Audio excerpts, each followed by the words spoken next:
Section 2.4 is about absolute value. All right, so over here, remember absolute value is the distance from zero. So if I want to know what is the distance of this from zero, well, it's 3 units. Well, what is the distance of this from zero? It's also 3 units. Now they're different directions, but they're the same distance from zero. So that's really what absolute value is. It kind of just talks about the bigness kind of the number. So I want to show you when we have a linear equation of y equals 2x minus 1, what that looks like compared to an absolute value of 2x minus 1. So I'm going to share my screen and let me bring this up here. All right, so using Desmos, here's just the linear equation y equals 2x minus 1. So that's just a straight line. Okay, so that's what that would look like. Now let's take a look at an absolute value. So here's an absolute value right here of 2x minus 1. All right, so take a look kind of at what has happened with this graph. So originally it was just this red line for the linear equation. But when I take that same linear equation and I put it in absolute value, everything comes above the x-axis, so it's all positive. So anything that was below the x-axis, like this red line right here, has been reflected over this axis, and now it's up here. So everything is positive in this blue.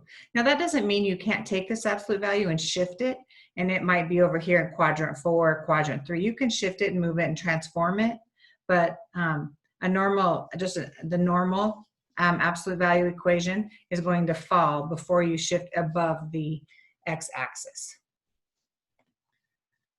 So we're going to work on solving absolute value equations and inequalities. So given something like this, let's see, let's go with, so if I ask you, let's say I have this equals a -2. Okay, first of all, is there anything that's going to come out of absolute value that's going to be a negative number? There is not. So that is actually, there's actually no solution to that. All right. However, if I ask you this question, okay, what are the two numbers x could be? Well, we know it can be 2. Well, x could also be a -2. Either one of those would come out to be 2 as a solution. All right, so what you really need to remember is when you're doing an absolute value, you're always going to have 2 answers. So let's come over here and set this up. Now, first of all, my original equation is set to a positive, so that's fine. Now, when I solve these, what I'm going to do is I'm going to take just the exact equation as it is without the absolute value. And then the second equation is going to be, I never change what's in the absolute value. It's going to be exactly the same, and I'm going to make that a -7. Now notice these two are not the same type of problem. This doesn't have absolute values on it anymore, so I can do that. So all I do is I take 1 equal to 7, and then I change the sign and equal that. So 2 separate equations. All right, if we solve this, this is going to be 2x, subtract 1 from both sides, and then we divide by 2. Over here, we'll subtract 1, and then divide by 2. So we have 2 solutions. 3, I can put a 3 in here and it should be true. So 2 times 3 is 6. 6 plus 1 is 7. Absolute value of 7 is 7. So that is true. Okay, if I put a -4, 2 times a -4 is a -8. -8 plus 1 would be a -7. Absolute value of -7 is +7. So 7 equals 7. So both of these answers would be true. And so if I wanted to look at that on Desmos, so what I would do is do each equation. So we're going to have 2x plus 1, absolute value of 2x plus 1. Oops, let me get the absolute value in there.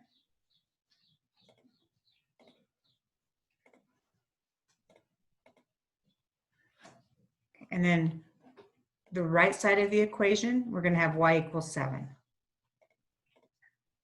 All right, So this is the left side, this is the right side.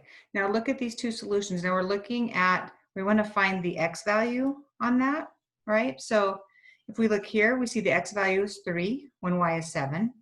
And if we come over here to this point, we'll see it's -4 when y is 7. And those are our two solutions. Just so you can kind of see that also in a graph. All right, now let's do an inequality. So an inequality, this one is a greater than or equal to 2. So let's write our two equations. Now this one, we're going to start exactly as it is, greater than or equal to 2. And then our second one, never change over on the left side, we're going to flip the inequality to a less than or equal to and change the sign to a -2. So you flip it and change the sign for the second equation and then solve. So we'll subtract 4. That would be a -2. Now we're going to divide by -3. So remember, when you divide by negative, when your coefficient in front of your x is negative, that means you have to change this sign. So this becomes a positive x, flip it, +2/3, because negative divided by negative is a positive. Okay. And then over here, let's go ahead and subtract 4. It's going to be -6. Okay, divide by -3. Again, we're dividing by negative, so we got to flip the inequality. So this becomes a positive, flip it, negative divided by negative, +2. So if you, then you're going to need to write this in interval form. So again, you do not have to do this part, but I do think it helps to see it on a number line. If you're kind of struggling a little bit with it, use a number line to just kind of get a picture of it. Always read from the variable. So x is less than or equal to 2/3. All right, so it's got an equal, so that means we use a bracket. And less than is going to go to the left. And then x is greater than or equal to 2. It's got an equal, so we put a bracket, greater than. So let's write an interval of that. So we start from the left. We start clear over here, which is -infinity. And we go to here and stop. So we go to 2/3 with a bracket. So I have solutions here. Or, this is your symbol. It's a union sign. That's a symbol for or. Or my solutions are from 2 all the way to +infinity. So there's your interval. Now let's see what that looks like on a graph. See if we can get that to work out on this graph here. So we're going to do 4 minus 3x, absolute value. And then our second one is going to be y is greater than or equal to, this is just the right side, 2. All right, so everything that is shaded, right, is going to be where our solution is. So do you see where, well, I also probably have to do, let's see here.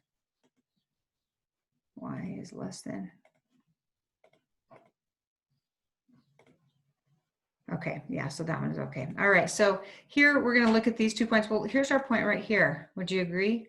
This is our point, 0.66, which is 2/3. So we start over here, -infinity comes all the way to here, and then it's not shaded anymore. So that's where we get our -infinity to 2/3. And then from here, +2 to +infinity. It's a little bit different to see the shading because we haven't done much with shading inequalities.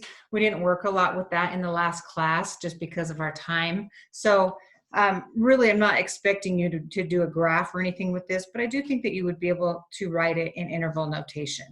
All right, so those graphs may not be quite as clear to you as just the regular graphs. All right, so that's an inequality.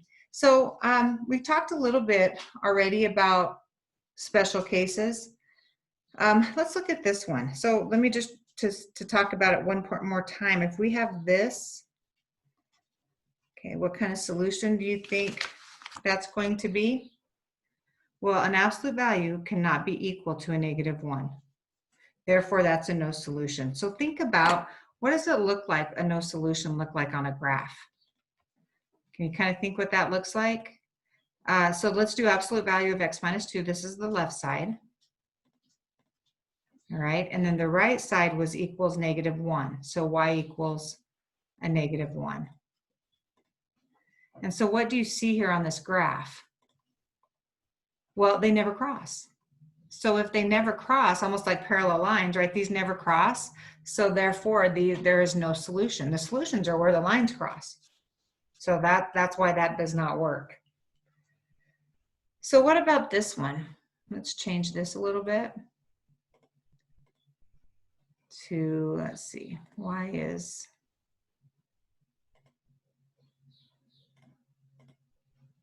oops, I forgot my y in there. All right, so here's this one. So when absolute value of x minus 2 is less than or equal to -1, I really want to show you also just, it's not going to make a big difference here on this one, but if we just do a less than. So what do you see happens here? Again, they don't cross, so there's no solution, because the question is, this is the problem. Well, where is an absolute value going to be less than -1? Absolute value is positive, right? So it is not going to ever be less than -1. And you notice those did not ever cross. So again, that's a no solution. So think about, where would it be greater than -1? Can you think about that? Where would absolute value be greater than -1? So if we take a look at that graph, just to kind of get a visual of it. So this is greater. It encompasses the entire graph. So it would be all real numbers. Every single number on this number line, on the X number line, is shaded, right? And so that means that every single one of these, every X value would be true when I put that in there. And doesn't that make sense when I look at the problem right here? Anything I put in there is going to be positive. So any number I put in here is going to be greater than -1 because it's going to be positive. So this answer would be all real numbers. That's the symbol, remember, for all real numbers.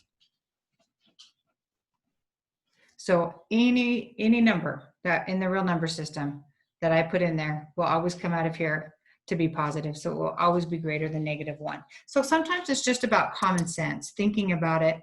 Well, absolute value can't be equal to -1, so there can't be a solution where they cross. So they're not going to have solutions. Okay, well, it's also never going to be less than -1 because it's always positive, so there's no solution. Now, when is it going to be greater than -1? Always. It's always greater than -1 when I put a number in here. So that means all real numbers would be the solutions for that.